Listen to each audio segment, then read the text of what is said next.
Olá, gente, boa noite. Vocês me escutam? Espero que sim, sala cheia.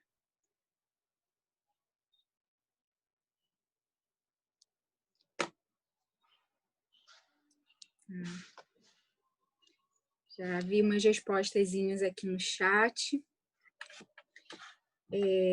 Então, boa noite para todo mundo que já conseguiu chegar. Queria dar as boas-vindas para todo mundo que está aqui. Em especial, agradecer, né, a presença de todo mundo que está aqui hoje.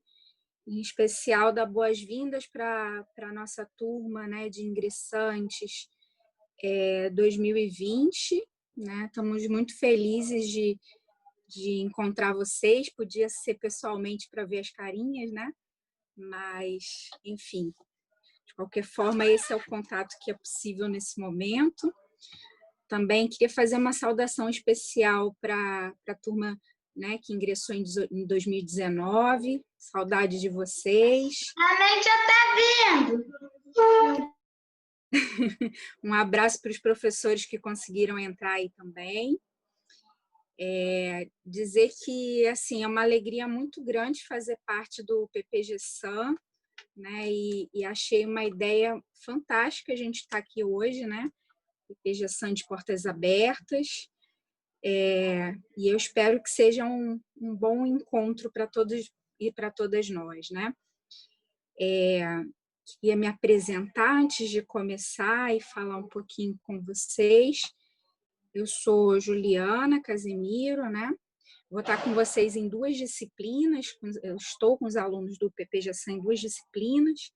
Uma obrigatória, que é Políticas de Segurança Alimentar e Nutricional, junto com a professora Cláudia Boca. É uma alegria muito grande dividir essa disciplina com ela, né? E a outra é essa disciplina eletiva que a gente vai conhecer hoje, que é a disciplina Tópicos Especiais sobre Fome e Insegurança Alimentar. Falar para vocês assim que estar no PPG-SAM, né, espero que vocês estejam se sentindo muito bem-vindos, porque é muito bom estar no PPG-SAM, né? Tem pessoas que não são ainda não fazem o nosso curso, estão conhecendo hoje, né? Dizer que o PPG-SAM é um programa de pós-graduação novo, né? Essa é a nossa 2ª turma. É um programa de mestrado profissional, que é algo que me deixa bastante animada, feliz, né, com essa oportunidade, porque, né, tem sido os momentos de aula e de encontros têm sido momentos de construção bastante produtivos, né? As pessoas trazem suas experiências, seus dilemas, seus questionamentos, né? Do trabalho, da vivência, e isso tem sido muito bom. E eu tenho bastante afinidade com isso, porque a minha trajetória tem sido também dessa forma, né? De trabalhar. Eu estava até a ingressar recentemente na UERJ, né, como professora. Eu trabalhava em saúde coletiva, saúde pública, e também estudava. Então, isso tem sido uma experiência muito boa, esse tipo de troca que a gente tem feito, né, no PPG-SAM. Queria agradecer a Camila, né, que é aluna da Unirio e que está me apoiando hoje. Gente, essa coisa da tecnologia é difícil, né? A gente fica feliz por poder ter essas oportunidades, mas a quarentena está fazendo a gente aprender várias coisas. E lidar com essa tecnologia é uma delas, é muito diferente estar com vocês aqui e estar em sala de aula. E Camila está me apoiando, queria agradecer. Né? E queria pedir para a Camila botar a minha apresentação, meu slide. Muito obrigada, Camila. Então, não consigo dar oi pessoalmente, mas estou vendo várias pessoas conhecidas aqui pelo chat. Queria pedir para a gente fazer alguns acordos, né? O primeiro é a gente manter os microfones fechados, né? Para a gente ter oportunidade de se ouvir bem, né? E pedir para todo mundo que queira fazer alguma pergunta ou que queira se inscrever para fazer uma fala, que faça isso pelo chat, que aí fica mais fácil da gente se organizar, tá bom? Fiquem à vontade para se apresentarem lá, ou para mandarem questões, ou para se inscreverem. Vai ser bom ouvir a voz de vocês, então, se quem quiser se inscrever e falar, vai ser ótimo, tá bom? Então, vamos lá apresentar a nossa disciplina. Essa disciplina de tópicos especiais sobre fome e insegurança alimentar, como eu disse para vocês, a gente no programa de pós-graduação em segurança alimentar e nutricional tem um contexto bastante acolhedor, né? A nossa coordenadora que vocês já conheceram, muitos de vocês conheceram, que é a Luana Aquino, ela é uma pessoa extremamente agregadora. E um dia, conversando com ela, né, eu disse a ela que estava sentindo falta de um debate mais aprofundado sobre a questão da fome e a necessidade e a vontade de ler junto com os alunos do PPG-SAM, fazer leituras de alguns clássicos, e dentre esses clássicos, né, Josué de Castro. Né? Então, a princípio, a gente tinha pensado uma disciplina de leituras em Josué de Castro. E estamos no mestrado profissional e, obviamente, mesmo no mestrado acadêmico, o que a gente quer é fazer essa aproximação, né? entre o que a gente tem do saber acadêmico, mas também as necessidades e as curiosidades, né? Que o contexto de trabalho e de atuação de cada aluno, né? Tem a trazer, né? E aí, nesse sentido, essa disciplina ela ganhou esse nome um pouquinho mais amplo, né? Quando eu falei isso com Luana, ela falou assim: bom, Ju, eu te dou apoio, apresente no colegiado, né? Que é para o conjunto de professores, faça propostas. Né? E aí a gente veio com essa proposta de tópicos especiais sobre fome e insegurança alimentar. Ela é uma disciplina que eu acho que ela dialoga muito com a minha trajetória, né? Porque eu tenho atuado nesse tema de segurança alimentar e nutricional, sobretudo nessa questão, nesses cenários de insegurança alimentar e nutricional há muitos anos, né? Então, fez sentido trazer esses tópicos para cá, e no momento que a gente estava falando aí de ameaças de retorno do Brasil ao mapa da fome. Então, isso tudo junto acaba fazendo com que a gente perceba a necessidade dessa disciplina. Camila, você pode passar o próximo, por favor? Tem alguém com o microfone ligado. Vou ter que fazer esse papelzinho chato de também pedir para desligar os microfones de vez em quando. Mas, enfim. Então, para falar da disciplina em si, ela é uma disciplina de tópicos especiais. Por que uma disciplina de tópicos especiais? Pensando que ela é uma disciplina onde cabe a gente atualizar a cada ano, a cada momento, né?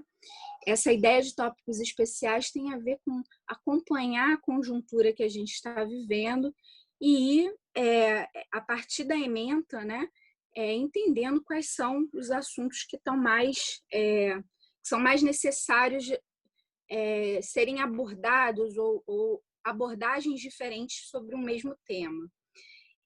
É uma disciplina, né, sobre fome e insegurança alimentar, e aí já começa uma questão para a gente pensar, né? Fome e insegurança alimentar.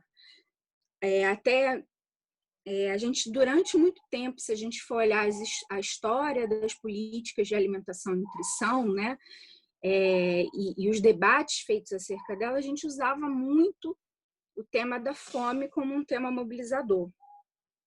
E nos últimos anos, a insegurança alimentar ele acabou sendo um termo que acabou sendo consolidado em termos de políticas públicas. Então, o que a disciplina espera é fazer isso mesmo, né? O diálogo com o que é o clássico desse debate sobre a fome, mas também trazendo e costurando com referências mais atuais, então trazendo também as questões de insegurança alimentar. Vai ficar mais claro isso ao longo da apresentação, né?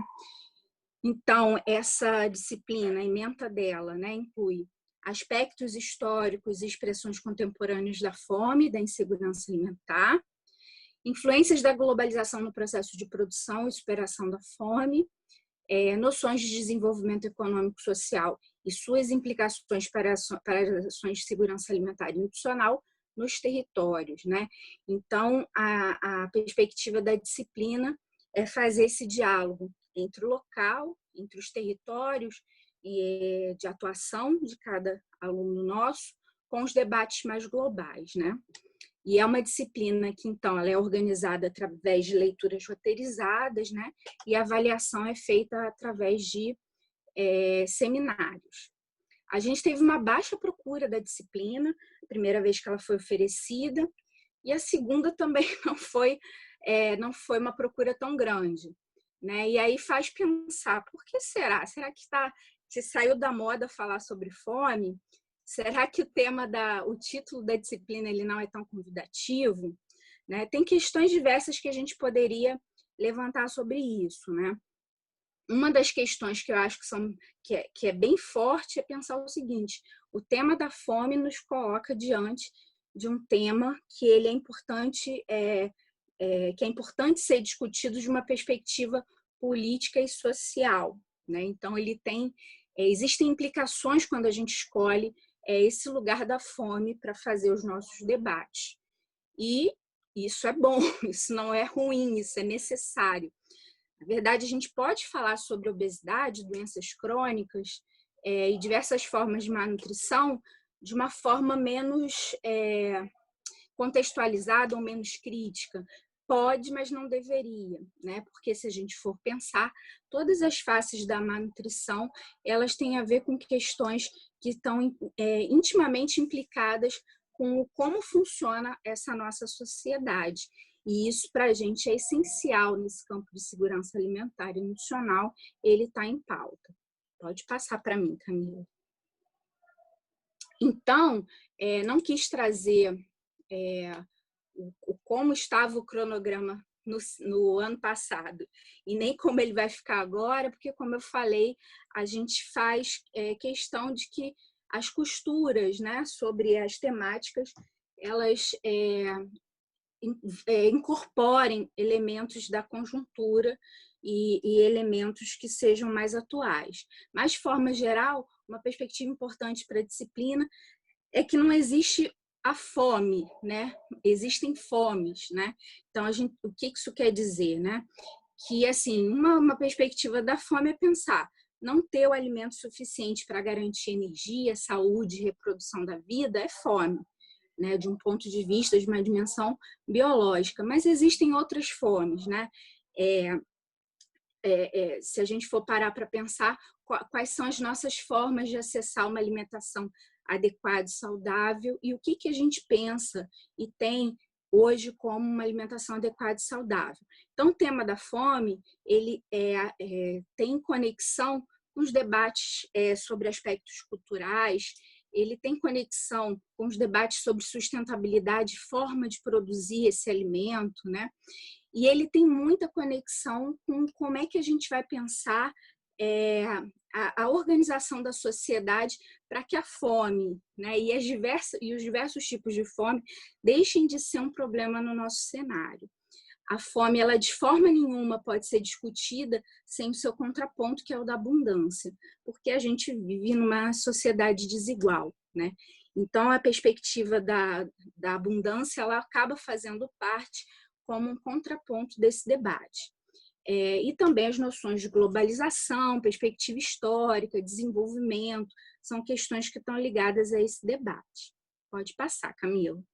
Então, a gente entende também, né, que a fome, ela pode ter a sua expressão ou a sua ser visível no corpo do indivíduo, né? Ela consegue ser enxergada no conjunto da família ou no território de vivência daquele indivíduo, mas ela tem os seus determinantes e os seus condicionantes a nível global. E isso vai impor que a gente faça uma leituras que nos ajudem a fazer uma análise crítica, que nos ajudem a pesar essas questões dos dilemas contemporâneos e de conjuntura, e que possam fazer a gente enxergar claramente que a forma como eu diagnostico e enxergo a fome, ela está diretamente relacionada aos tipos de estratégias de combate à fome que podem ser pautadas em uma sociedade. Desde estratégias simplistas e muitas das vezes até mesmo preconceituosas, até estratégias que pensem mesmo a transformação da sociedade. Então, quando a gente fala da fome em um determinado domicílio, ou da fome em uma determinada cidade, ou mesmo da fome no Brasil, a gente está falando também da fome no mundo, né? Porque existe essa ligação entre o local e o global. E a disciplina, ela pretende provocar essa discussão crítica. Pode passar, Camila. E aí, assim, para a gente pensar, assim, tem diversas entradas para esse debate sobre a fome, e é isso que a disciplina vai propondo, né? E aí, do ponto de vista antropológico, né, essa ideia de que o alimento é uma parte essencial do modo como a sociedade se organiza e vê o mundo, e vê o mundo que habita, né? Que é uma fala do Hellman,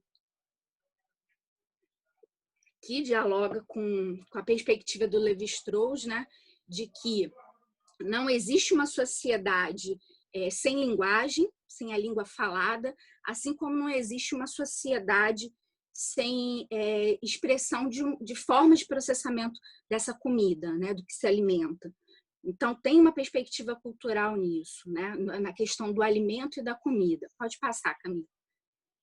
E da fome também, porque assim, o como eu falo, como eu enxergo a fome e as respostas, né, para o problema da fome, elas podem e costumam variar muito de acordo com o lugar que eu ocupo na sociedade, que tipo de olhar que eu estou tendo para esse fenômeno. Pode passar, Camila. E aí, trazemos então o nosso convidado ilustre, o Josué de Castro, né?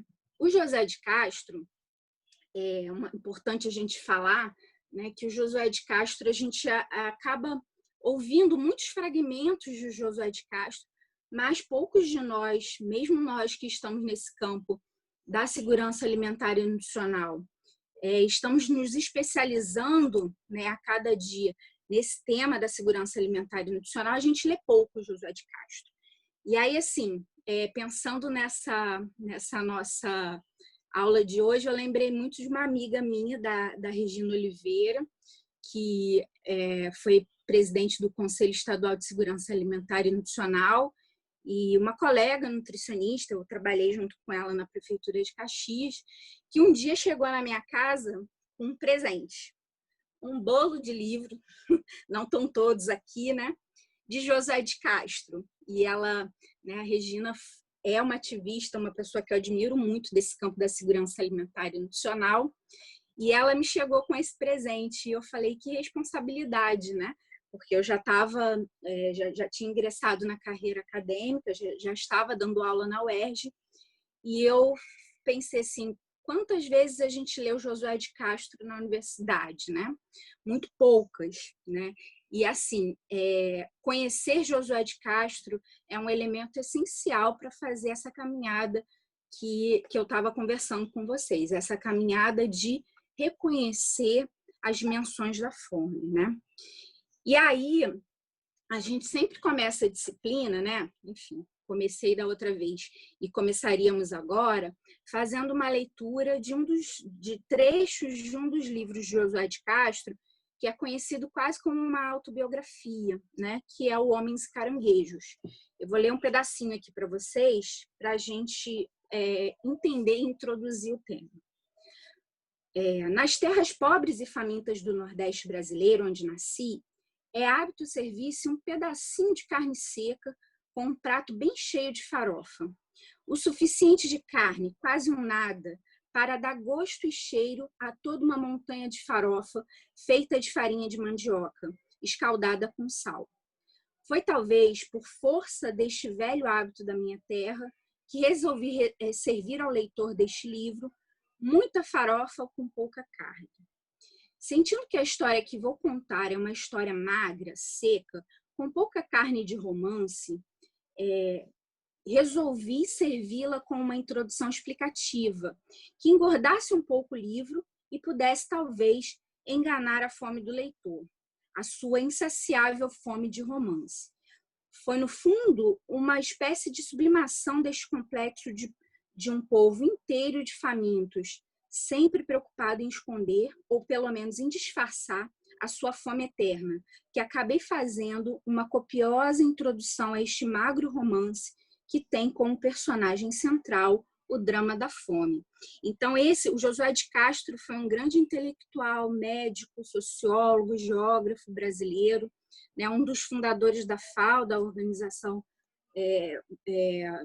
Mundial ligada à alimentação e nutrição, né, ligada à Organização Mundial, a FAO, Organismo Internacional de Alimentação e Nutrição das Nações Unidas, né?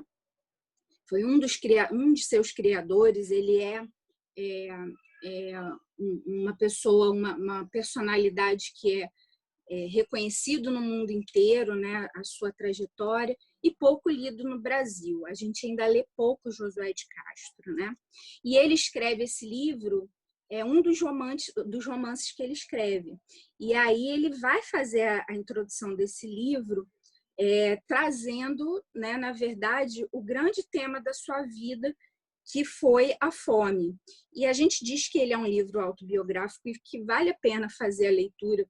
A gente faz a leitura dele de alguns trechos, porque mostra a trajetória do Josué de Castro.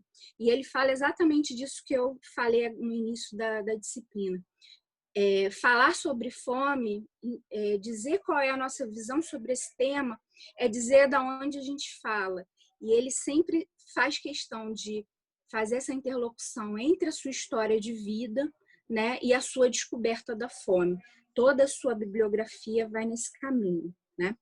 Criei-me nos mangues lamacentos do Capiberibe, cujas águas fluindo diante dos meus olhos, dos ávidos de criança, pareciam estar sempre a me contar uma longa história. O romance das longas aventuras de suas águas, descendo diferentes regiões do Nordeste. Então, assim, o texto de Josué de Castro, né, a escrita de Josué de Castro, ela nos traz e nos remete a um contexto nordestino, mas também a um contexto brasileiro e mundial da fome. Então, assim, uma dica já de antemão, assim, para quem está podendo, nesse momento aí de quarentena, se apropriar do tema, né, é assistir o filme Josué de Castro, Cidadão do Mundo. A gente recomenda esse filme, é uma das formas da gente se aproximar. É um filme belíssimo, assim, quem não viu, ele não é novo, né, então talvez muitos de vocês já tenham assistido, mas para quem não viu, vale muito a pena. Pode passar, Camila. E aí o clássico, né, o livro mais conhecido do Josué de Castro é o Geografia da Fome. Então, assim, estar no campo da segurança alimentar e nutricional e nunca ter folheado um livro do Josué de Castro, né, é algo que deve nos despertar, no mínimo, curiosidade, né? E o Geografia da Fome foi o primeiro livro que eu li do Josué de Castro, e não li durante a graduação, né?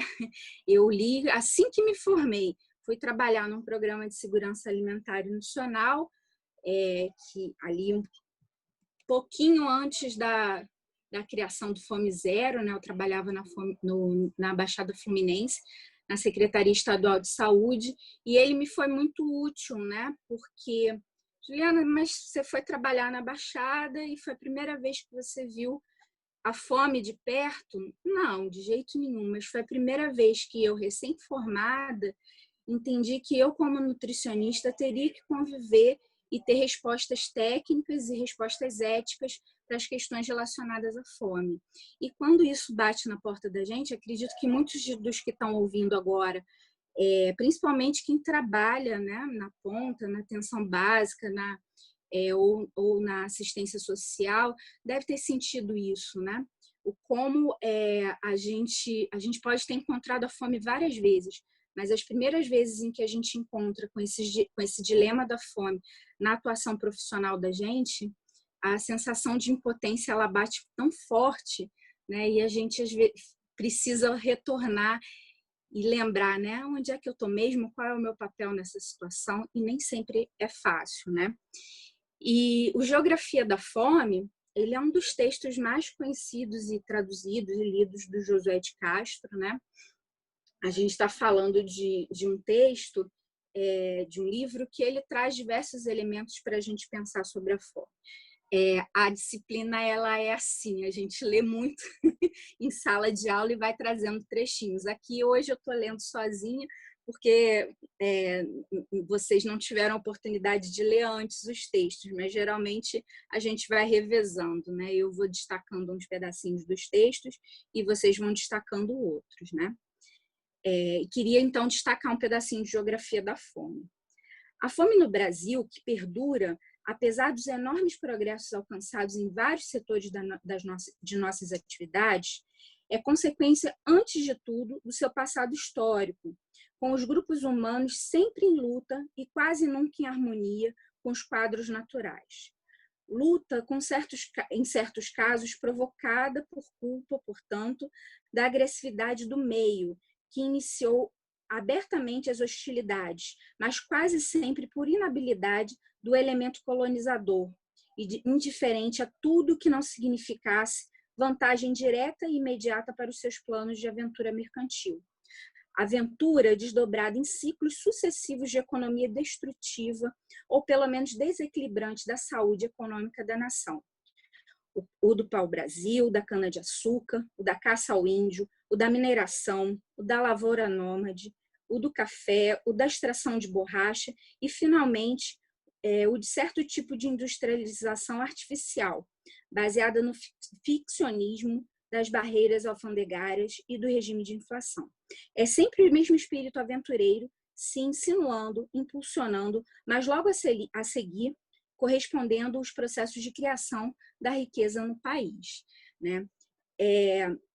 A gente percebe, Josué de Castro escreve Geografia da Fome na década de 60, mas se a gente lendo Josué de Castro, lendo Geografia da Fome, talvez a gente só incluísse alguns ciclos aqui, né?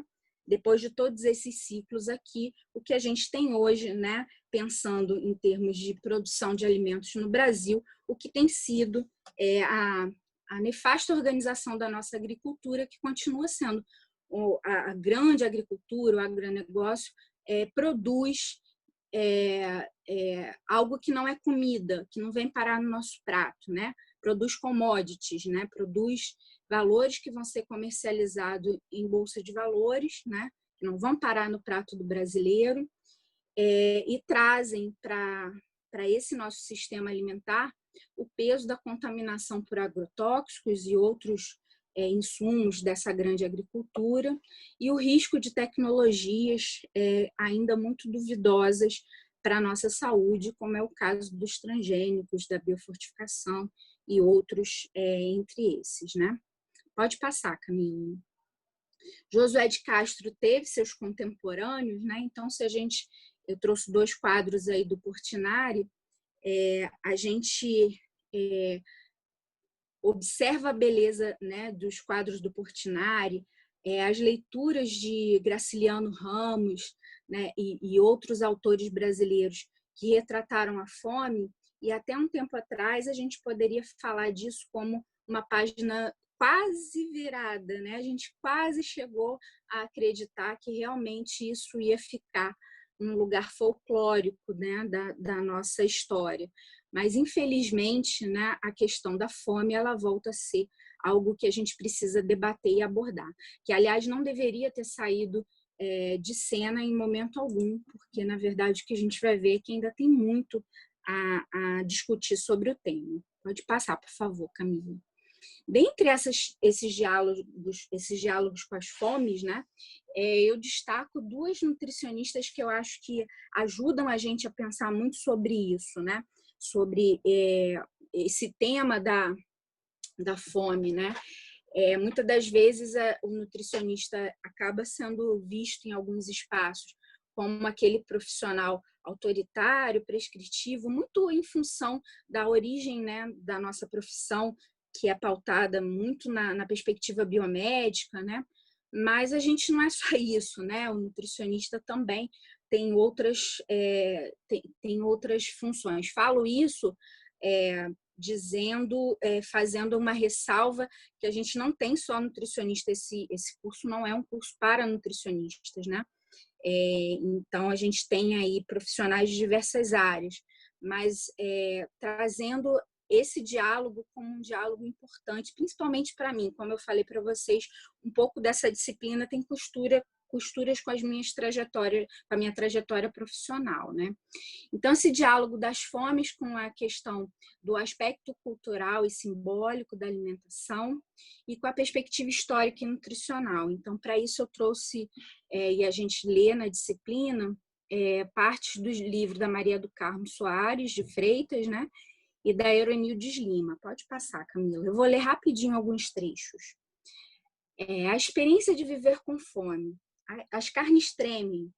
Aí eu corro e boto uma mão de farinha na boca, depois faço um pirão e vou passando. Pior é quando nem tem farinha. Aí não durmo para esperar que ela, a fome, chegue. Pode passar. Pode passar, Camila. As ciências naturais reconhecem qualquer doença a partir de uma constatação clínica, com sintomas e sinais ordenados para uma identificação específica. Sobre tais observações, Michelet entende que o modelo biomédico ocidental isola ou não enxerga os elementos socioculturais que envolvem a doença, reduzindo a etiologia e a conduta terapêutica a abordagens nem sempre acordadas com o contexto social no qual a doença ocorre. Ao reforçar esse modelo dominante de pensar os problemas em saúde, a morbidade, qualquer que seja, adquire um idioma científico que tipifica predicados uniformes e universais sustentados por uma semiologia cuja conduta funcional possibilita a interrupção de outras verdades sobre o corpo no processo de enfermar-se. Pode passar. E aí, gente, o livro todo da Maria do Carmo, ele vai trazendo um outro olhar da fome que ele é muito diferente do nosso, né? Ou da maior parte de nós que estamos aqui nessa sala. Porque ele traz a fome no olhar de quem sente na carne a fome. E isso traz uma outra dimensão, uma outra humanidade para esse tema, né? O como a questão da fome ela precisa ser olhada de uma maneira mais sensível, mais ampla, né? E que traga outros elementos. Pode passar, por favor. Já a Euronildes Lima, né? Ela vai dizer que por muito tempo, né? A Euronildes Lima vai trazer essa conexão com a questão da educação alimentar e nutricional, né, que é uma das atribuições ou das áreas de atuação nossa, que sempre foi pensada como uma área de atribuição e de atuação do nutricionista, mas que hoje a gente tem essa convicção e reconhece que ela é uma área de atuação interdisciplinar, multiprofissional, né, e que deve ser assumida por diversos setores, não apenas pelo setor saúde. Mas a Euronildes Lima vai lembrar que, nessa análise, atribuía-se a responsabilidade da fome, em última instância, ao próprio faminto, justificando que pobre não sabe comer. Foi no interior desse modelo explicativo que surgiu o mito da ignorância e, com ele, a educação nutricional. A subnutrição era fruto de hábitos alimentares inadequados da população de baixa renda. Se o pobre era faminto, isso ocorria por ignorância, por uma incapacidade de distribuir racionalmente os gastos, de forma a compor uma cesta alimentar bem equilibrada. Percebam que hoje a gente lendo isso parece bastante deslocado.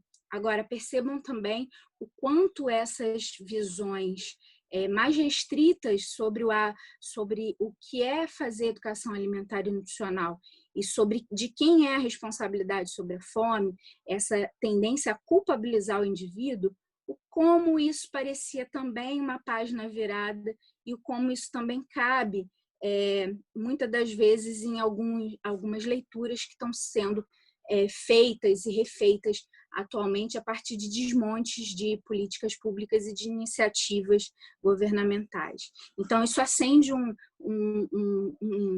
uma luz vermelha para dizer assim para a gente: vamos ler mais, vamos entender de onde a gente está vindo, vamos entender o que nos trouxe aqui, o que a gente hoje pode reconhecer como um bom caminho, mas vamos entender também como a gente pode, infelizmente, cair nas armadilhas e voltar para um lugar que não era o lugar mais adequado para a gente debater a questão do direito à alimentação e a questão das ações de combate à fome. Pode passar, Camila.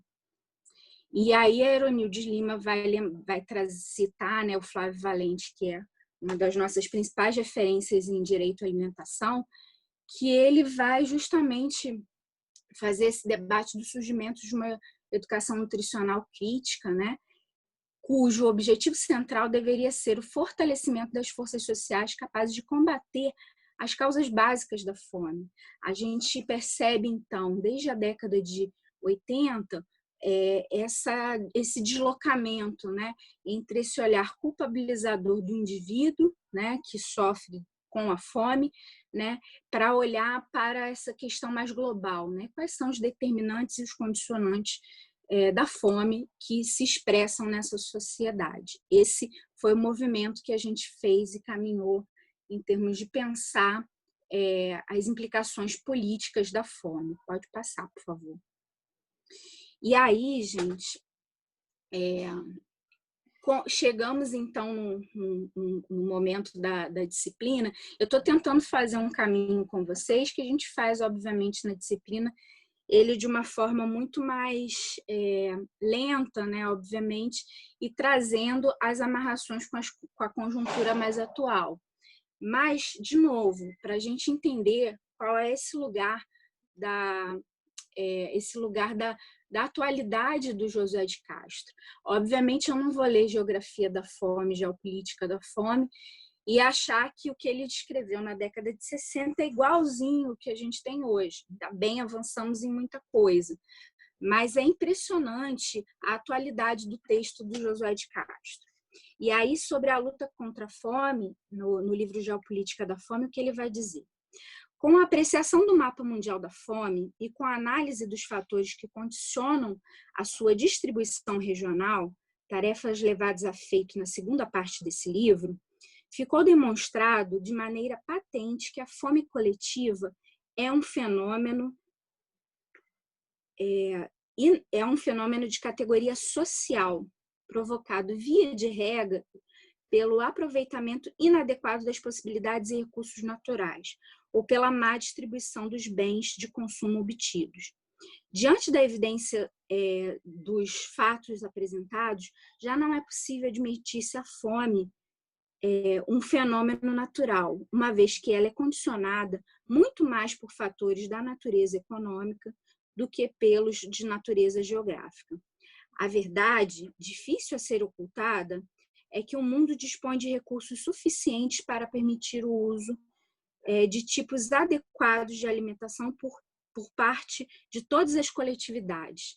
Então, tanto em Geografia da Fome, que o José de Castro vai olhar para o Brasil, como no Geopolítica da Fome, né, que ele vai olhar para a fome num contexto mundial, o que José de Castro, a costura que ele faz, é uma costura que ela ainda é muito necessária e muito atual, que é perceber como as marcas da desigualdade e da conformação da nossa sociedade, elas têm consequências profundas na manutenção e na reprodução da fome, mas, ao mesmo tempo, ele traz as questões relacionadas também às formas de ocupação dos territórios, né? a essa relação com a natureza, a essa relação também com as formas de produzir e de distribuir alimentação.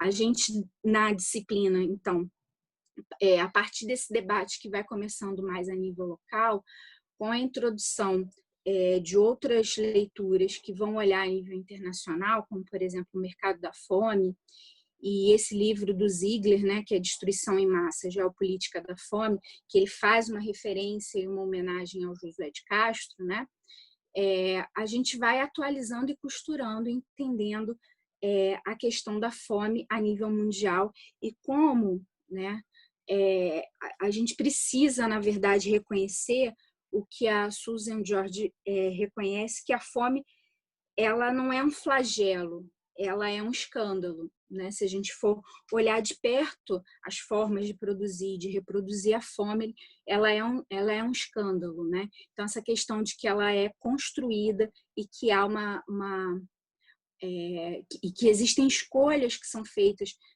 pela sociedade que estão aí e que fazem essa reprodução da fome. Pode passar.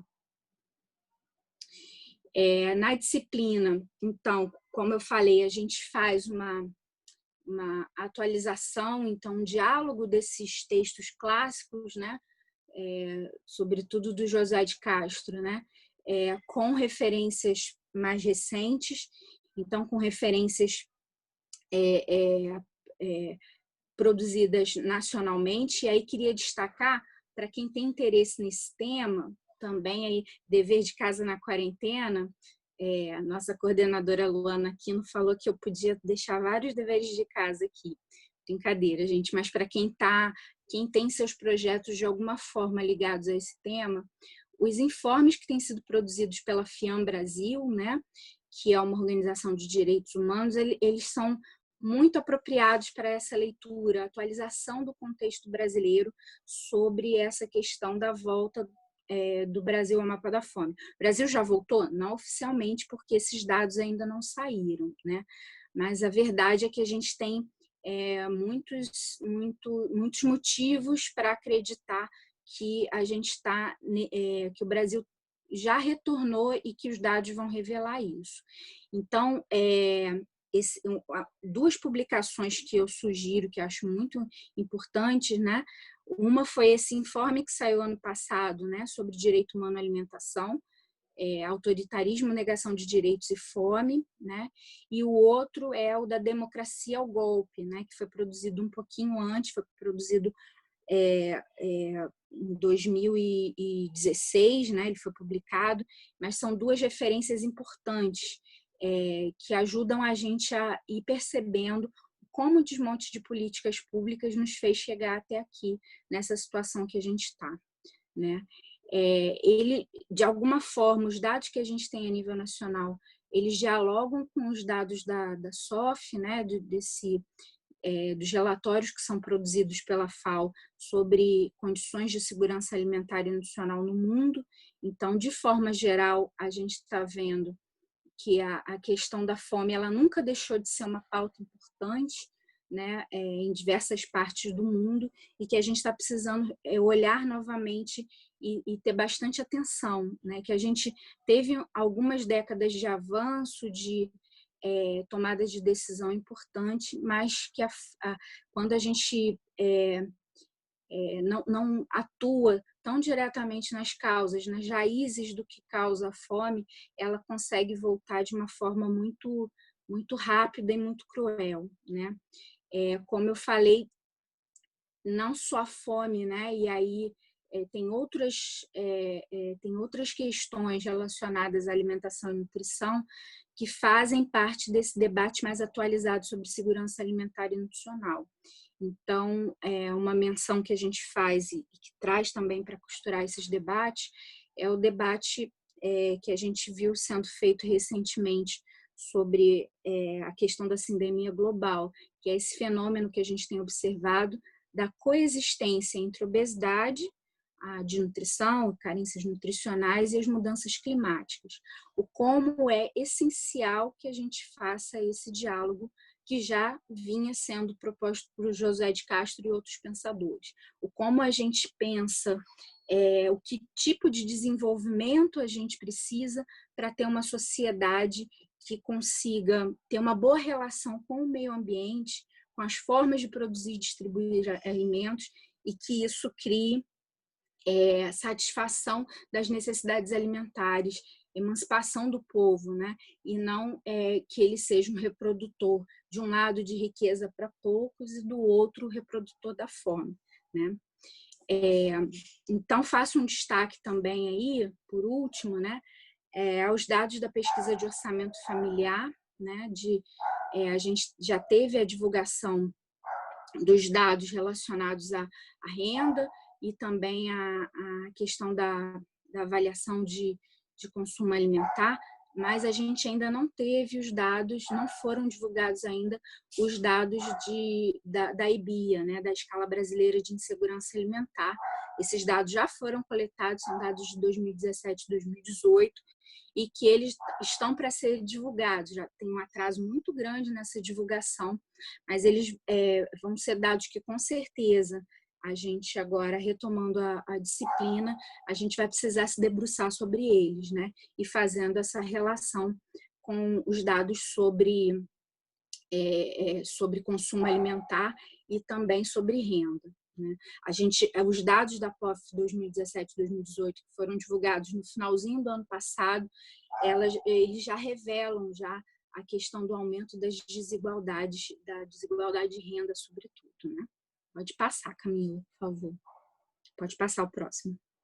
Então, gente, um pouco do panorama, já chegando aí ao fim desse passeio nosso aí, né? Um pouco do panorama que a gente precisa fazer na disciplina e olhar de perto, é que assim, as 2 últimas décadas foram décadas de muitas mudanças. A gente começa, né, o finalzinho dos anos 90, a gente está ali num contexto muito grande de mobilização da sociedade civil, um contexto de fome, um contexto de prato vazio, né? Um contexto em que a mobilização da sociedade em torno das campanhas de combate à fome é muito forte. Pode passar, Camila. A gente tem um ciclo que se começa a construir a partir de 2003, né? Com o estabelecimento da alimentação como uma pauta de governo, né, de uma prioridade na agenda de governo, e que a sociedade civil consegue pautar como uma política de Estado.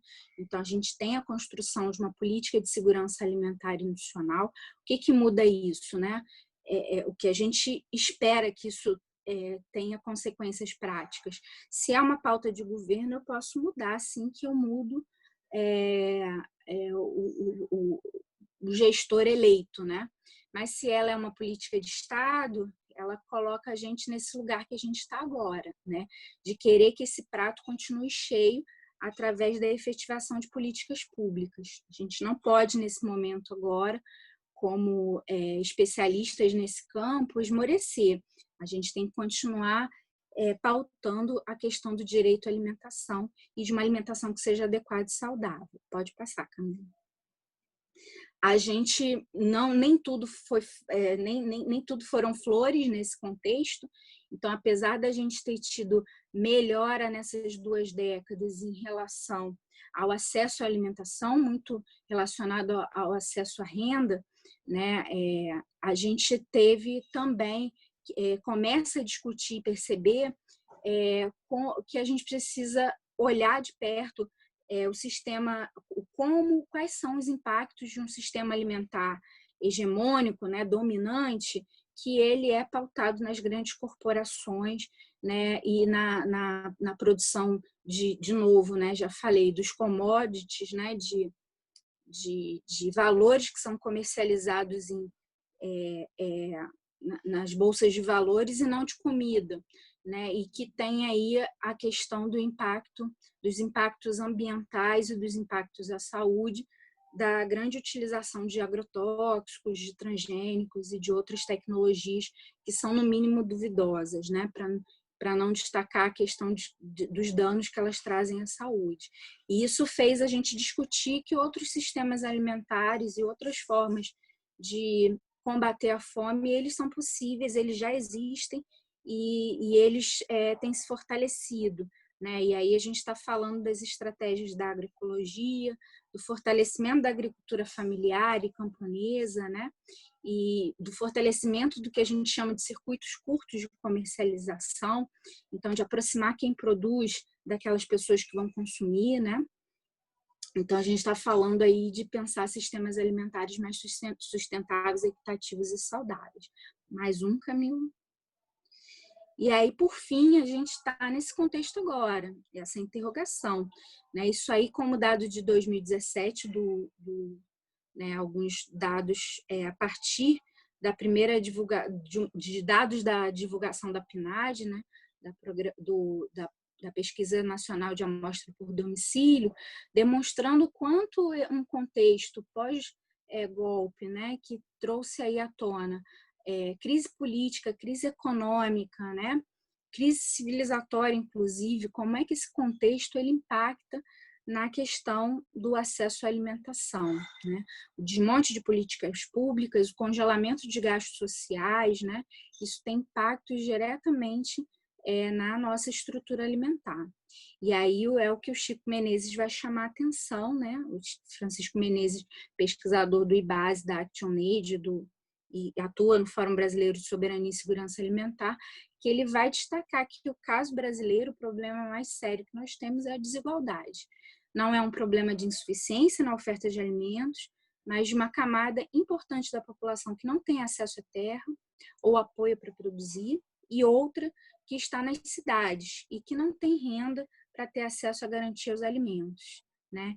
Então, ele fala, né, já em 2017, que havia uma rede de proteção social que está sendo aos poucos destruída e que chega nesse contexto agora que a gente está, que ela está fazendo muita falta, né?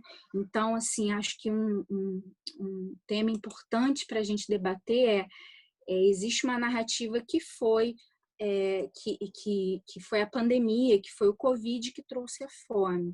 E a gente precisa desconstruir isso, né? Pode passar, Camila. Porque o que a gente tem, né, é um contexto que em 2014 o Brasil é oficialmente retirado do mapa da fome da FAO e seguem-se a isso algumas questões que são que vão e voltam na nossa conjuntura, né? E que trazem riscos. O risco das falsas soluções, então, quem não lembra, né, que nesse período, logo o período pós-golpe, né, que surgiu a solução milagrosa da farinata, que veio de São Paulo, com o prefeito Dória, de criação de uma ração humana a partir do que se sobrava do processamento de ultraprocessado. E aí ganha esse vidrinho aí colorido com fitinha, e isso seria distribuído como uma solução para o combate à fome, né? Isso é uma falsa solução, a gente está falando aí de algo que ataca diretamente a dignidade da pessoa humana, né? Risco de tecnologia, desse discurso da fome, ele pautar tecnologias que são enganosas ou que são perigosas, né? E a gente, isso cabe aí discussão, não dá para a gente chegar a discutir tudo isso a fundo agora, mas é como esse discurso da fome tem justificado a utilização de tecnologias que são danosas e perigosas ao meio ambiente e também para a saúde humana. O risco das falsas controvérsias, né? De início era, a gente quer o emergencial ou quer estrutural? Em termos de direito à alimentação, é igual aquela música, né, do Titãs, né?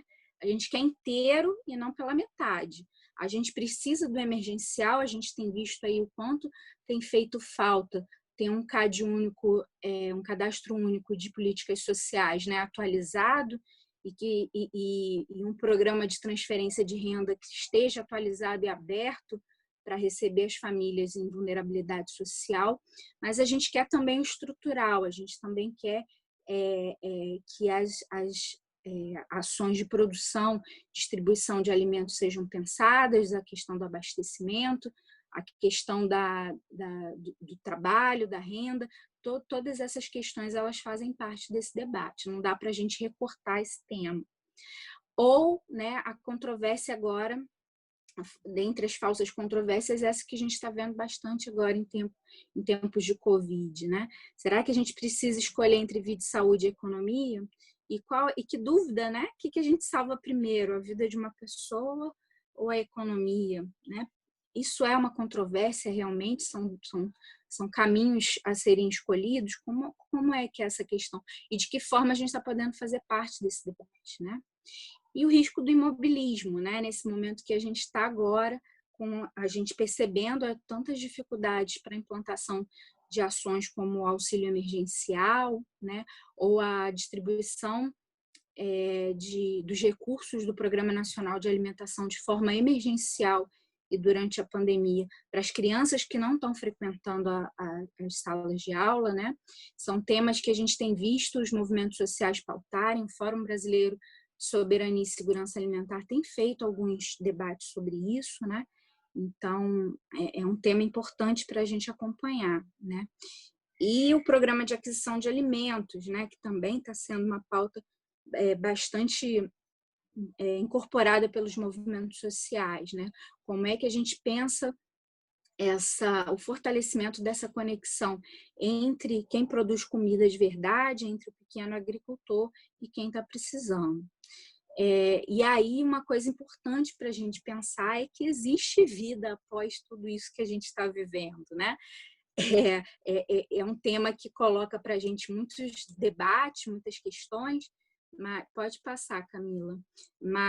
E algum tom de desespero nas falas, né? Tem gente aí esperando o meteoro e tem gente querendo aí que a máquina do tempo, porque o negócio está muito brabo, mas assim, a gente precisa acreditar que existem outras soluções e eu queria dizer, para finalizar, que elas já estão acontecendo. Pode passar, Camila. E aí eu queria dar um exemplo, né, que não é o único, eu poderia falar aqui de organizações mais conhecidas, né, e que estão atuando, acho que o Renê está aí, né? Acho que a Cláudia também. Eu poderia falar do SESC, eu poderia falar do Movimento de Pequenos Agricultores, eu poderia falar do Movimento de Trabalhadores Sem Terra, vários movimentos que estão e organizações que nesse momento estão atuando, né? E agindo em termos de solidariedade, de resistência, né? Então, recriando sua capacidade inventiva, né, de trazer soluções, né? Mas eu quis destacar também, todas essas são importantíssimas, mas eu quis destacar uma que eu acho que é um bem do meu coração, assim, né? Que é uma atividade do SEDAC, que é do Centro Comunitário de Ação Social, uma organização que existe há muitos anos, né? Vem atuando aqui no Rio de Janeiro e no Brasil como um todo, e que tem desenvolvido essa atividade de mutirão solidário, né, de recolher doações de pessoas comuns e, com esse recurso, compra da agricultura familiar e distribui em comunidades, entre as pessoas mais vulneráveis. Mas eu queria destacar essa foto de baixo, que é uma foto de um carrinho de mão, né? E aí, assim, a história desse carrinho de mão, né? Que uma agricultora de um assentamento rural na Baixada Fluminense, ela é voluntária, atua nesse mutirão e ela tem feito um trabalho de recebendo produtos processados, né? A partir de doação, arroz, feijão, açúcar, macarrão. Ela percorre o seu assentamento com esse carrinho de mão e troca com os agricultores, né? Eles dão o que eles têm plantado no quintal para que seja distribuído por esse mutirão, nessa cesta, e em troca eles recebem o que está faltando em casa. Então, a nossa capacidade de solidariedade enquanto população ela é enorme, né? Então, olhar para a fome também, nesse momento, é olhar para esse aspecto da superação da fome. Isso vai ser muito importante, a gente estar com os olhos atentos para isso, né? É isso que vai levar a gente para um lugar mais... para a gente enxergar as formas de superar todo esse contexto que a gente está vivendo, né? E por último, Camila, pode passar, terminando com Josué de Castro, né? A vitória contra a fome constitui um desafio à atual geração, como um símbolo e como um signo da vitória integral contra o subdesenvolvimento, né? Então, eu queria, mais uma vez, dizer isso é tarefa de todas e de todos nós, alunos do PPG-SAM e outras pessoas que estão aqui na sala e que acompanharam esse debate. É uma tarefa difícil, né? Mas é uma vitória possível, né? E queria dizer mais uma vez, sejam bem-vindos e bem-vindas, né? Seja bem-vinda à turma 2020, viu?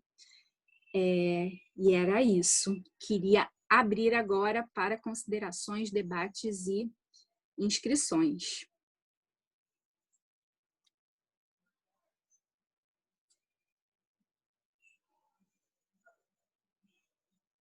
Eu vou ter que fazer aqui esse papelzinho de mediadora também. Então, desculpem aí a falta de talento da pessoa aqui que vos fala, viu?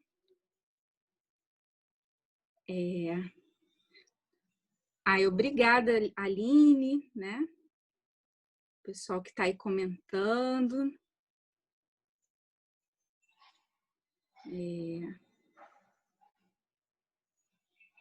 Enfim, deixa eu ver se tem perguntas. A Regina estava aí, Marlon está aí também. Não sei se tem perguntas e inscrições, acho que não. Uma pena que nós da especialização não conseguimos participar da disciplina por conta da grade, mas que bom que vocês estão aqui hoje, Thaís, que bom.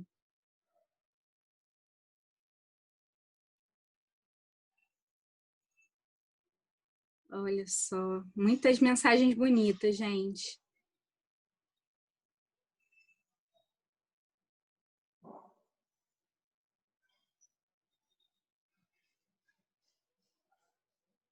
Ai, obrigada, gente. Só mensagens bonitas aqui, eu tô lendo o chat. Regina, obrigada, todo mundo. Gente, vocês são lindos, ouvi vários elogios aqui.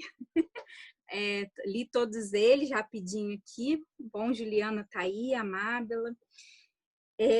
Perguntas, gente, contribuições, alguém quer falar um pouquinho? Eu não consegui falar menos de uma hora sobre esse tema, eu falei quase uma hora cheinha, né? E é impossível, né, falar sobre essa disciplina e sobre esse tema de forma um pouco mais resumida. Mas queria abrir para vocês, quem gostaria de fazer alguma consideração, comentário. É meio solitário ficar aqui falando sozinha, mesmo lendo o chat. Alguma inscrição, gente?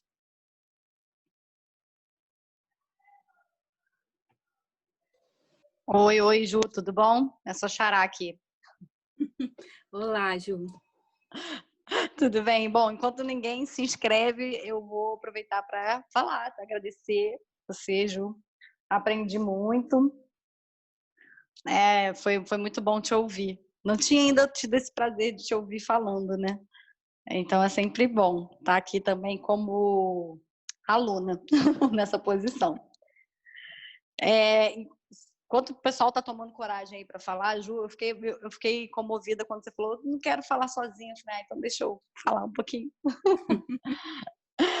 Ju, queria, para ver se anima o pessoal a falar, queria dizer que eu sou a vice-coordenadora, para quem esteve semana passada com a Luana, nossa coordenadora ainda não tinha... Eu não estou com o vídeo aberto, né? Deixa eu abrir o vídeo aqui para vocês me verem. Mas tá ruim aqui, meu ângulo, né? Pode fechar a apresentação, Camila, eu acho, né? Por favor. E aí a Ju aparece. Não, também não precisa aparecer não, gente. Precisa, é bom. Também não precisa aparecer não, gente. Então, para quem não me conhece, eu sou Juliana Dias, sou a vice-coordenadora e Também queria agradecer em nome da coordenação a participação de todos, via sala cheia, uma satisfação para a gente ver vocês aí participando, comentando, e que vocês gostaram, né? Realmente não tinha como não gostar, imagina.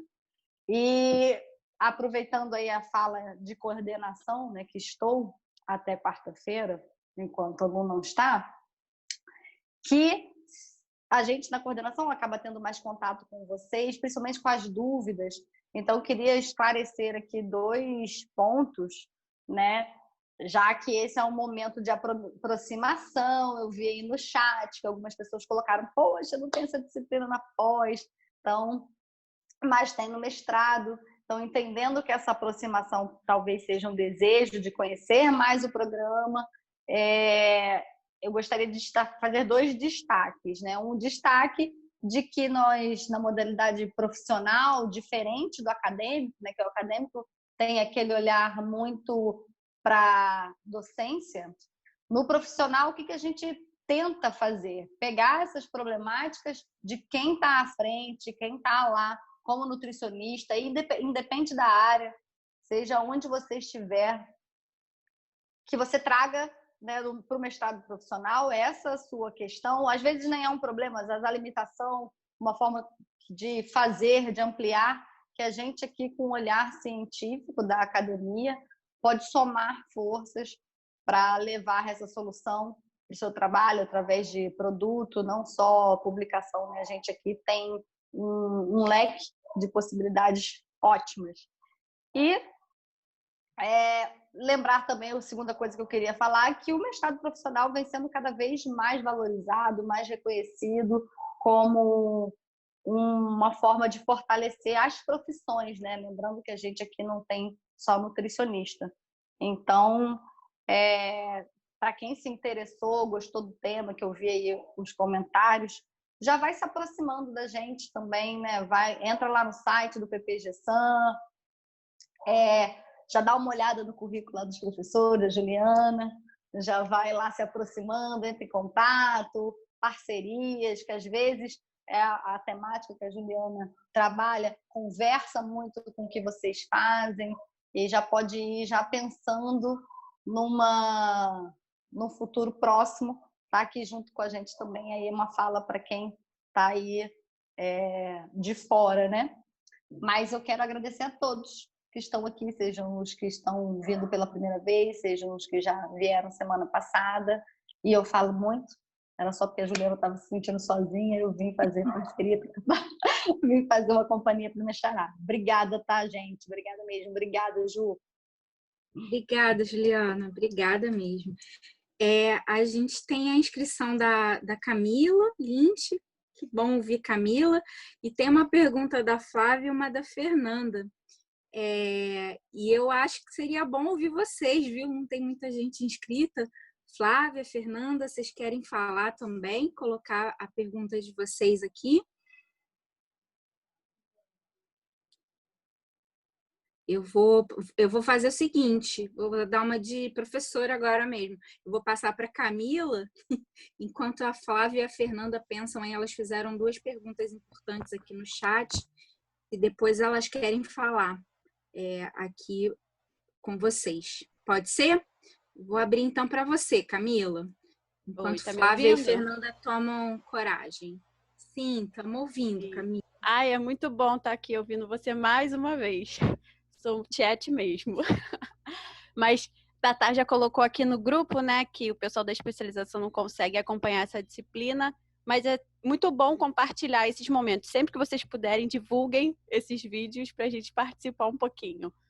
E quando você estava apresentando, Lê, lindamente, eu me identifiquei muito, porque eu estou trabalhando na Superintendência de Segurança Alimentar e Nutricional, lá na Secretaria, né, de Desenvolvimento Humano e de Desenvolvimento Social e Direitos Humanos, e é realmente isso, como que a gente às vezes se depara com algumas situações, né, de fome, de insegurança alimentar, que a gente precisa discutir, precisa dar estratégias técnicas, mas que a gente se vê um pouco impotente. E todo esse material que você mencionou, né, dá um arcabouço para a gente sustentar os nossos argumentos e defender políticas de Estado e não políticas de governo, né?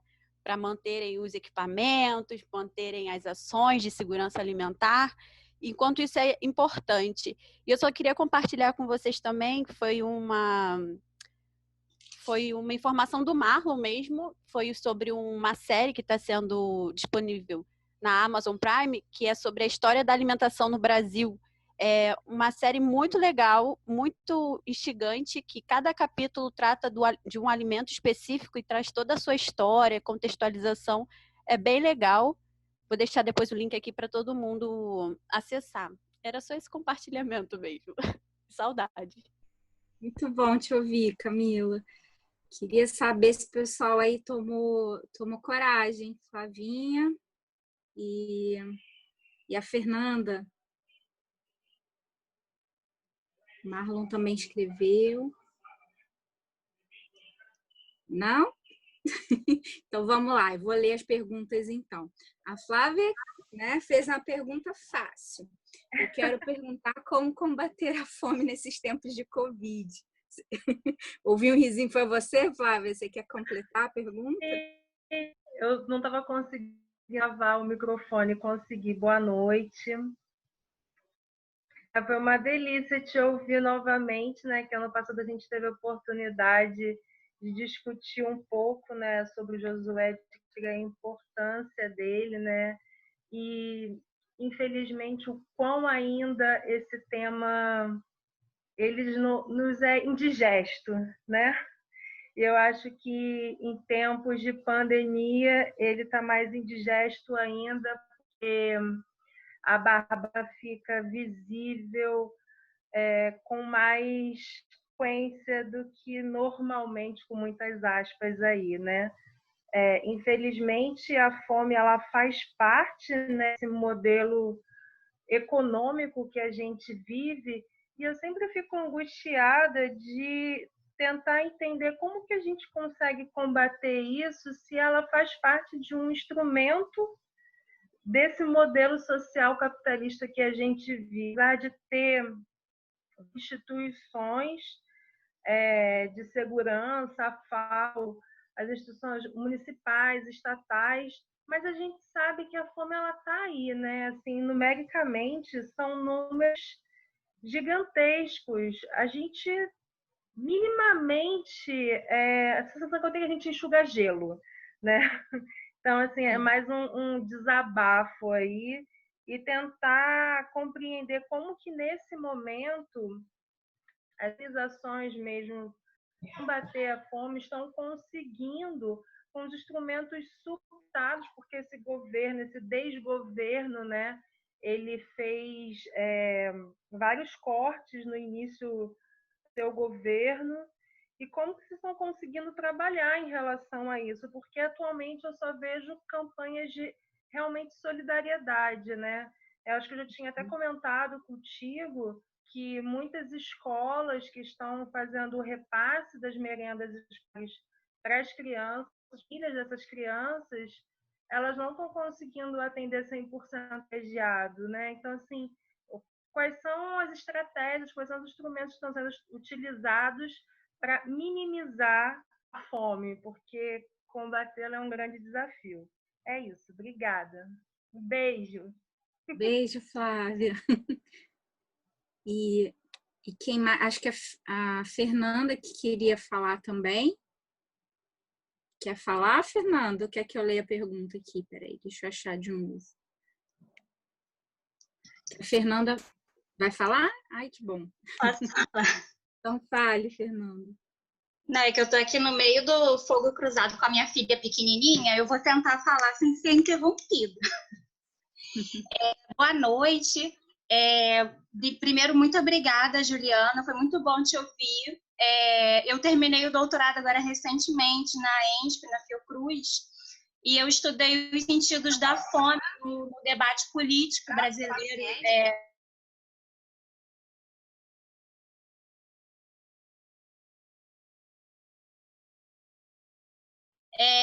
Que o que a gente vê, né, nos últimos resultados é que a população que passa fome ela é majoritariamente negra, mulheres, crianças, né? Isso está dado na PNAD, E, além disso, a PNAD também não traz os resultados para quilombolas, indígenas, né? Aí eu queria te ouvir um pouco em relação a isso. E uma outra coisa que eu também trabalhei um pouco é a questão do próprio conceito de insegurança alimentar, né? Que, dada a abrangência do campo, a gente também trabalha sobre diversas facetas em relação à insegurança alimentar, né? Desde a fome, que seria o estado mais grave, até a obesidade, né? Até o consumo de alimentos com agrotóxicos, transgênicos e tudo. E eu queria te ouvir em relação a isso, assim, o quanto que a gente usar também a insegurança alimentar não é um eufemismo para falar de fome. E a gente deveria falar de fome, né? O meu estudo ele partiu principalmente da saída do Brasil do mapa da fome. Uma coisa que você falou que foi muito interessante, né, que a gente não deveria ter parado de falar da fome. E eu comecei a estudar em 2015 justamente me questionando. Sair do mapa da fome foi um avanço inquestionável, claro, mas o nosso país ele é muito grande, né? A gente tem dimensões continentais, e sair do mapa da fome significava ainda que mais de 7 milhões de pessoas passavam fome. Isso é a população de muitos países, e a gente, de certa forma, parou de falar de fome pelos resultados alcançados, né? Enfim, eu queria te ouvir um pouquinho em relação a isso. Obrigada, Fernanda. Eu vou abrir para Isis agora, deixa eu ver se eu falei certo. Para Isis, isso mesmo. Que aí depois eu comento em bloco, tá bom, gente? Tá sendo ótimo ouvir vocês. Pode falar, Isis.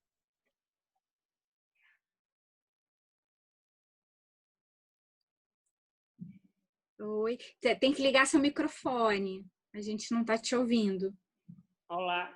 Agora sim.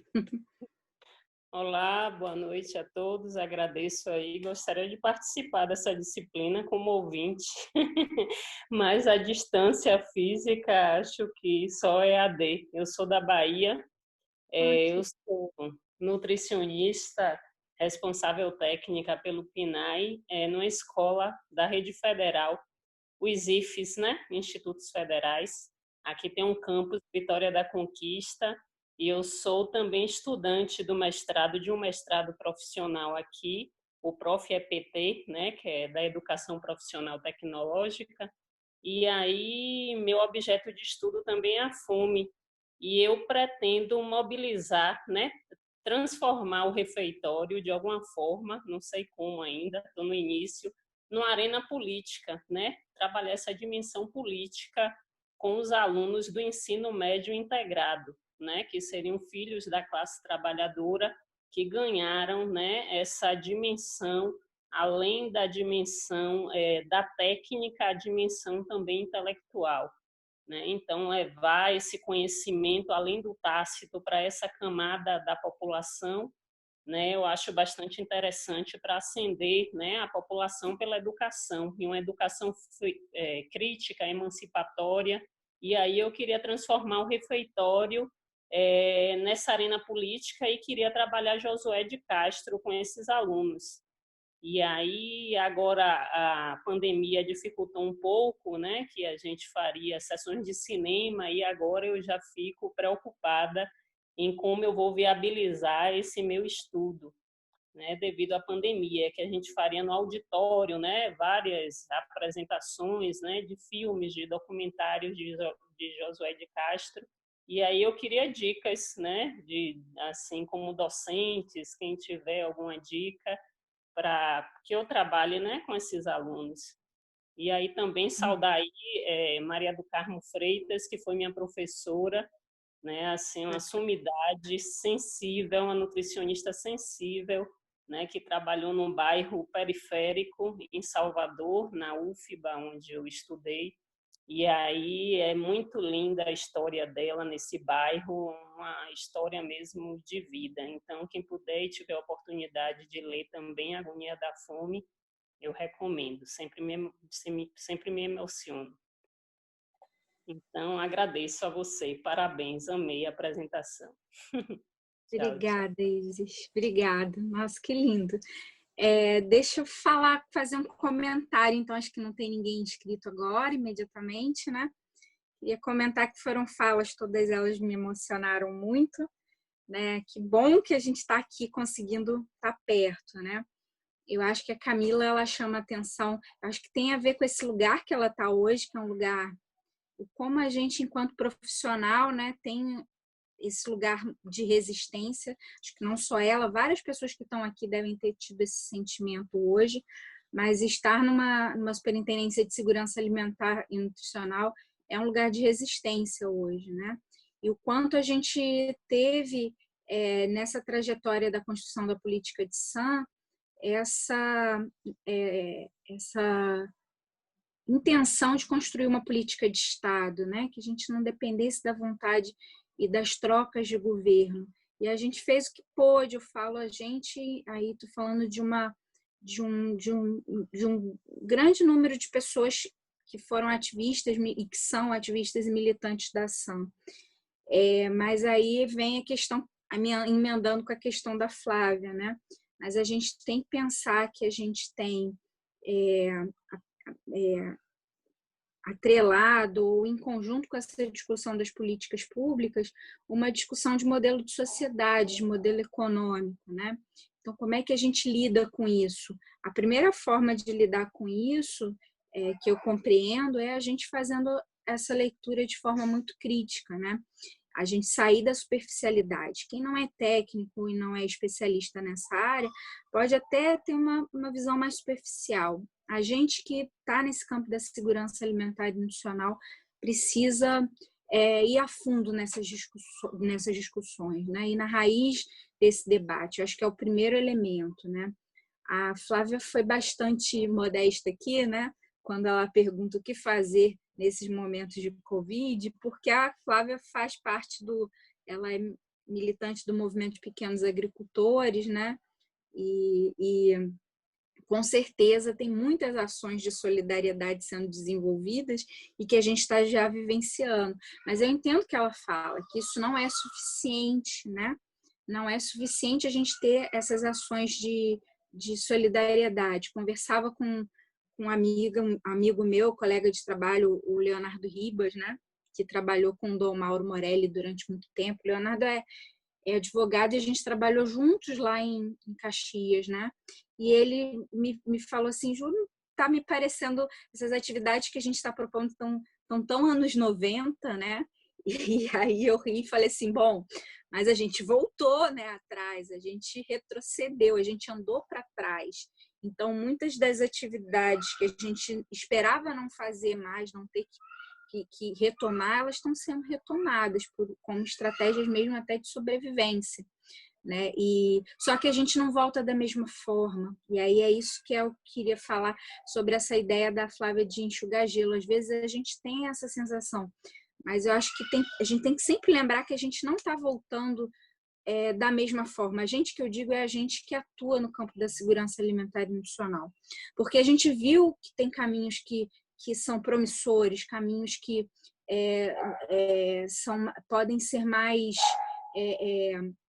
estruturantes, né? E que podem levar a gente para lugares diferentes, como por exemplo, o caminho que essa opção, né?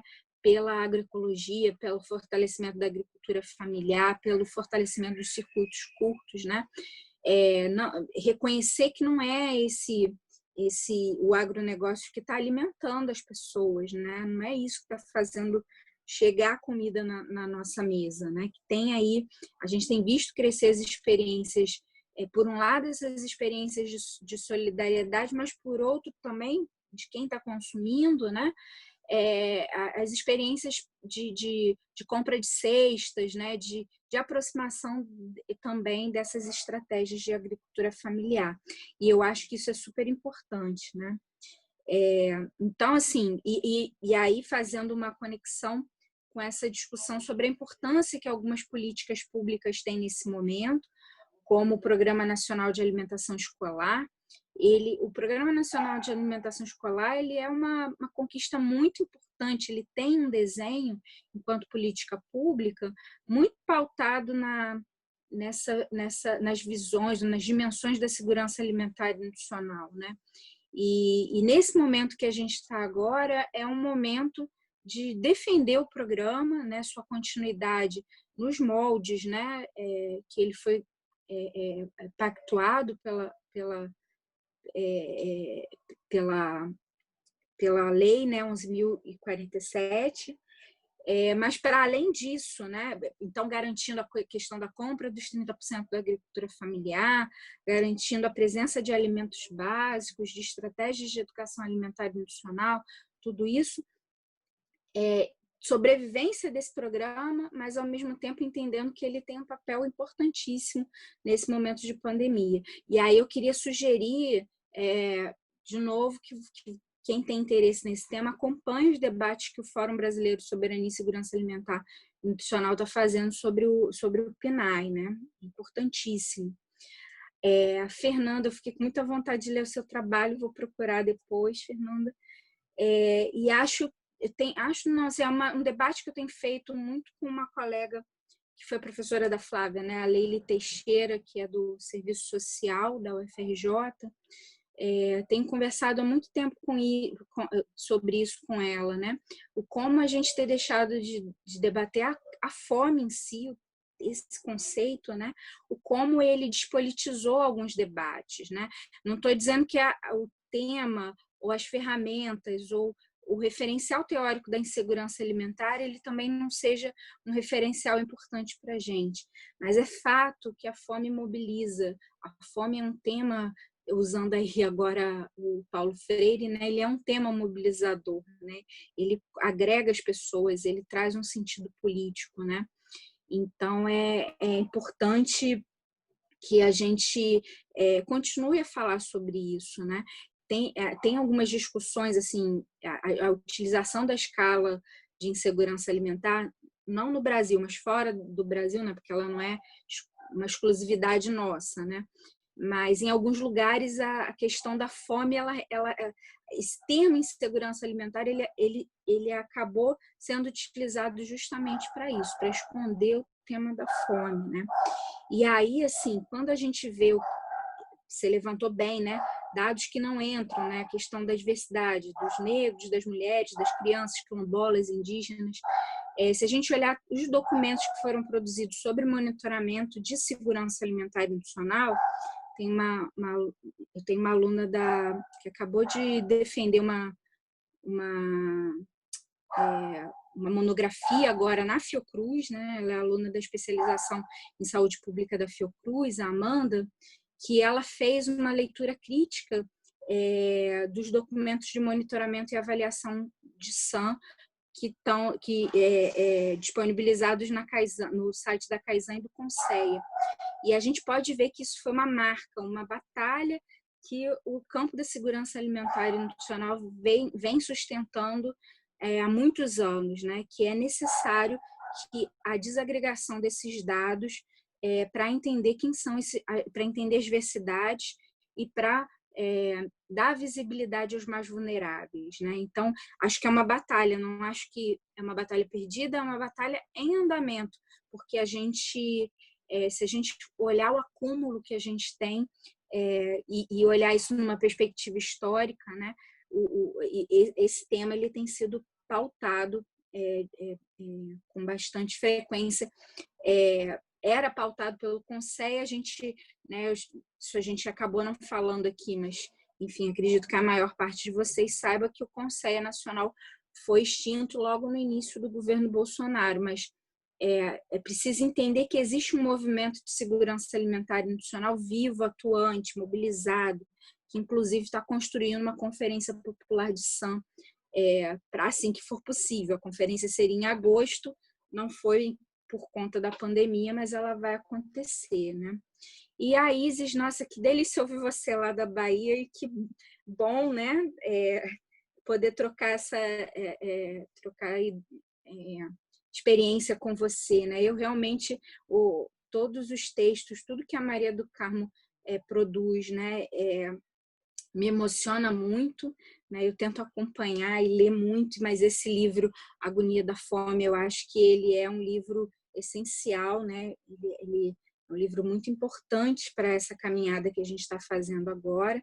E queria dizer para você que eu acho esse caminho que você vai estar fazendo vai passar, gente, vai passar, você vai poder fazer o teu trabalho de campo, né? Do refeitório como arena política, ele é um lugar, assim, essencial. A minha tese de doutorado foi uma pesquisação com estratégia de educação alimentar e nutricional na escola, né? Então, eu trabalhei com Paulo Freire, fazendo círculos de cultura em uma escola, passei um ano numa escola, né? E o como a gente, às vezes, deixa de fazer de debater isso com os alunos né, nas escolas, porque acha que esse é um tema que vai ser desinteressante, e não, né? Eles participam e têm visões críticas e querem participar, né? E assim, a experiência que eu tive de trabalhar com ciclos de cultura mostrou o quanto a gente tem, na verdade, os professores pautam esse debate, querem trabalhar junto com a gente, né, com quem chega para levar esse debate sobre alimentação e nutrição na escola, né, e o quanto os jovens, eu trabalhei com alunos de 6º ano, né, e o quanto os adolescentes e os jovens, eles são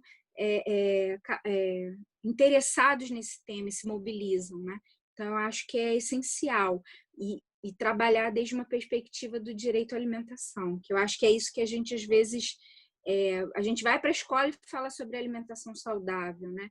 Mas esses nexos, essas conexões com o debate sobre direitos humanos e direito humano à alimentação, às vezes a gente acha que a gente deixa de fazer com medo que ele seja desinteressante para os alunos. E eles, pelo menos a experiência que eu tenho e que eu vim desenvolvendo depois da minha tese, é que é um assunto que interessa, né? O que aí é a questão, qual é a metodologia, né? De que forma a gente vai trabalhar, né? Não é o tema em si, mas o como isso vai ser feito, né? Então foi muito bom te ouvir, Isis. Não sei, a gente já está indo já para 1h30 de debate aqui. Não sei se tem mais alguma pergunta. Eu quero a tese sim, Fernanda. Me manda, eu vou te procurar depois. E pesquisar, isso aí, Isis. Também, se você quiser trocar umas figurinhas depois, eu trabalhei com pesquisação, tá bom? Então, acho que é isso, né? Tem um recado aqui da Mábela. Hoje é live no Instagram. Tá, ela tá falando, já estava falando sobre o projeto, né? Comer para quê? Então, acho que é isso, gente. Questões ainda? Alguém mais quer se inscrever? Ou estamos encerrando? Já estamos aqui 1h30. Não sei se Juliana ainda está aí, se ela quer voltar para falar alguma coisa, para fazer o encerramento. Bom. Desculpa, tinha uma mãozinha levantada aqui da Angélica. Gente, eu não sou boa com tecnologia, decididamente. Essa mãozinha é porque você quer falar, Angélica? Se quiser, tá aberto. Ou já passou? Bom, não sei, acho que a essa altura já deve ter passado, né? Foi sem querer. Também sou dessas, Angélica. Às vezes eu faço essas coisas e nem sei como. Então tá, gente. Queria dizer, então, mais uma vez, falar isso para a turma 2020, seja muito bem-vinda. Para a turma da especialização, que saudade de vocês, viu? Espero que a gente se reencontre. A sala está sempre aberta, viu? Divulgo para vocês qual vai ser o horário da disciplina. Quem sabe não bate com as aulas de vocês, quem sabe, né? Daqui a um tempo as coisas podem mudar. Para o pessoal do mestrado, turma 2019, saudade também. Gente, se alguém quiser depois precisar de alguma questão, algum texto, alguma referência que tenha a ver com os projetos de dissertação de vocês, que se quiserem me procurar também, fiquem à vontade, tá bom? E vai passar logo, daqui a pouco a gente vai estar junto presencialmente. Aproveitem o PPG-SAM, quem já ingressou, Quem quer participar, né? Portas abertas e a gente se vê em breve, viu? Beijo para vocês. Camila, muito obrigada, viu, por todo o apoio. Com certeza essa frase nunca foi tão bem colocada. Sem você eu não conseguiria. Isso é fato, Camila. Muito obrigada mesmo, viu? Marlon, saudades de você. A qualquer hora a gente se vê.